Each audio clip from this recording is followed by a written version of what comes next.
NuBits is structured like a Ponzi scheme. Posted by Dan Larimer on January 13th, 2015. I'm not one to throw around the term Ponzi scheme loosely. After all, just about every crypto project has been called a Ponzi scheme at some point. Just because early adopters get rich doesn't make something a Ponzi. What matters is the structure and financial soundness of the investment opportunity. NuBits is a cryptocurrency that has emerged from the Peercoin community, which aims to peg its value to the dollar. It has the appearance of being very successful because of high volumes, tight spreads, and an outstanding supply of NuBits worth over $2 million. From the outside, one may even get the impression that NuBits is better than BitUSD at maintaining a peg to the dollar.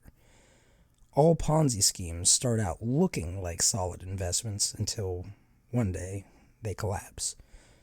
What is most fascinating about the NuBits Ponzi is that it currently is promising a return of 0%.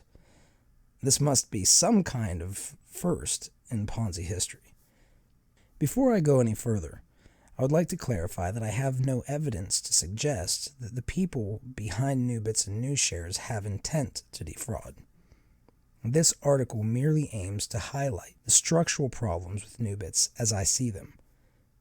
Some people have suggested that I should not use the phrase Ponzi scheme because it could be offensive, but that would merely make me complicit and harm those who read this blog. Until new information surfaces that proves that NuBits has at least 100% reserve, which are secure against theft, fraud, or misappropriation, then I will maintain the fully objective, non-FUD opinion that a NuBit is at best an unsecured IOU from unknown issuers. It only becomes a Ponzi scheme once NuBits is forced to print new NuBits to pay interest on old NuBits. They're not currently doing this, but due to the fractional reserve naked shorting that I believe is being practiced, it is inevitable. Even Ponzi started out with honest intentions. It is my sincere hope that the fans of NuBits can identify and clarify any misunderstandings in this post. If you have identified the secret to high liquidity, low risk, pegged cryptocurrencies, then it is something I want to understand and share with my readers. What is a Ponzi scheme? I'm going to start with a clear definition of a Ponzi, according to Wikipedia.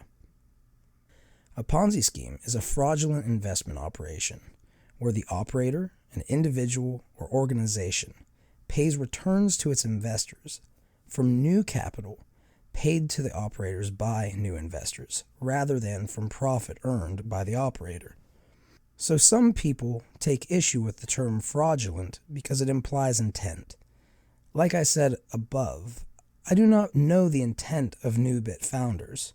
It is not uncommon for people to intentionally and transparently create a Ponzi scheme for entertainment and gambling purposes. While being transparent or ignorant about the nature of your scheme removes the element of fraud, it does not change the structure of the scheme. For the purposes of this article, I only care about the financial structure and not the intent of the founders. Now that we have a definition of Ponzi scheme, let's review NuBits and see if it uses new capital to pay a return to original investors. Creating NuBits. NuBits can be created in any amount at any time, provided the new shareholders vote to approve the issuance. The new NuBits are then given to a custodian whom is trusted to run a market bot designed to keep the peg. As demand for NuBits increases, these custodians are granted additional NuBits in order to suppress the price. The real challenge is what happens when demand for NuBits decreases. In other words, what happens when investors want to sell? The new shareholders vote on an interest rate that will be paid to NuBits holders, whom volunteer to park their NuBits for a defined period of time. The interest is paid by the issuance of new NuBits. In other words, parked NuBits get a return paid from future investors. If there are no future investors, then the interest rate would go to infinity and the entire dollar peg would break down. This is a classic textbook definition of a Ponzi scheme. Market maker bots. All NuBits are sold into circulation from a handful of anonymous custodians providing liquidity. These custodians pocket $1 worth of BTC for each NuBit they sell. In the short term, they have financial incentive to redeem NuBits for $1. Over time, people start to trust that a NuBit will always be redeemable for $1, and thus demand for NuBits grows. The larger the demand for NuBits, the more money that is made by the custodians elected by new shareholders. This is how all confidence games work. One thing that needs to be pointed out is that these custodians have no legal obligation to buy back the NuBits they have sold. In fact, chances are that they are unable to buy back all of the NuBits they have sold. It would become very obvious that NuBits are practicing fractional reserve if they had any transparency. Unfortunately, there is little transparency on the total reserve held by the bots. The likely insolvency of NuBit custodians. Let's stop to consider the fact that all NuBits are being traded against cryptocurrencies on various exchanges. Every NuBit that was sold for $1 worth of BTC transfers BTC to a custodian. Since NuBits launched, Bitcoin has fallen 50% from $500 to $250. Unless the custodian liquidated to real USD, they now have 50% of the capital required to buy back the NuBits. A custodian has little financial incentive to eat the 50% loss in Bitcoin price in the event that there is a run on NuBits.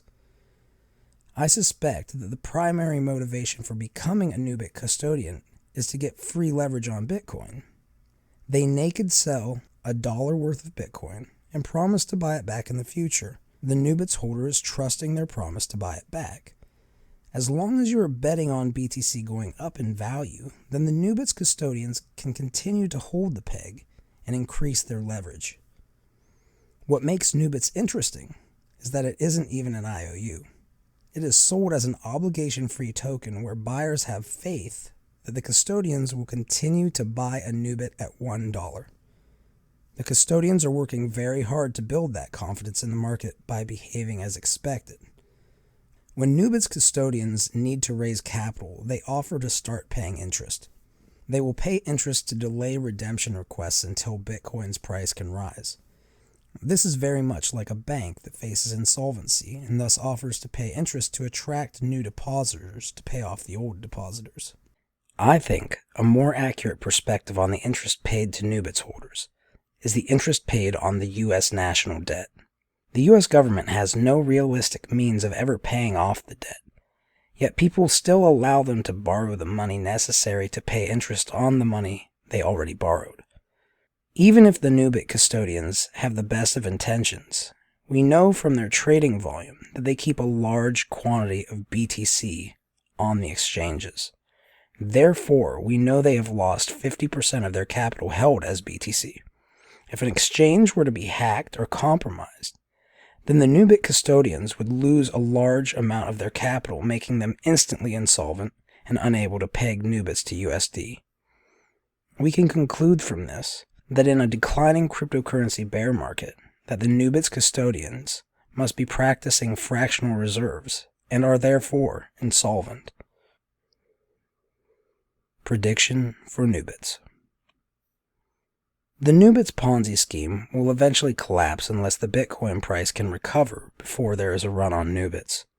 It will probably continue to maintain a strong peg right up until the day that it collapses. When it does collapse, it will be sudden and the NuBit holder will get nothing. A quick comparison to BitUSD. Sometimes it is helpful to have a point of reference.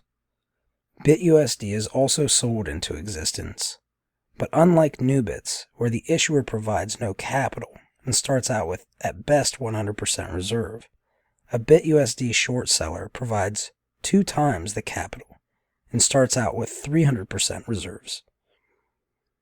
Unlike the NuBits custodian, the BitUSD short seller is forced to cover their position while they still have 200% reserves.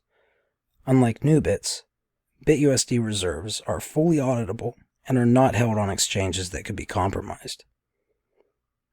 Unlike NuBits, BitUSD still has 225% reserves even after the huge fall in the price of all cryptocurrencies in the past month. Unlike NuBits, which currently pays 0%, all BitUSD is currently paying an estimated yield of over 1%. Unlike NuBits, all BitUSD can be covered and the supply can return to 0.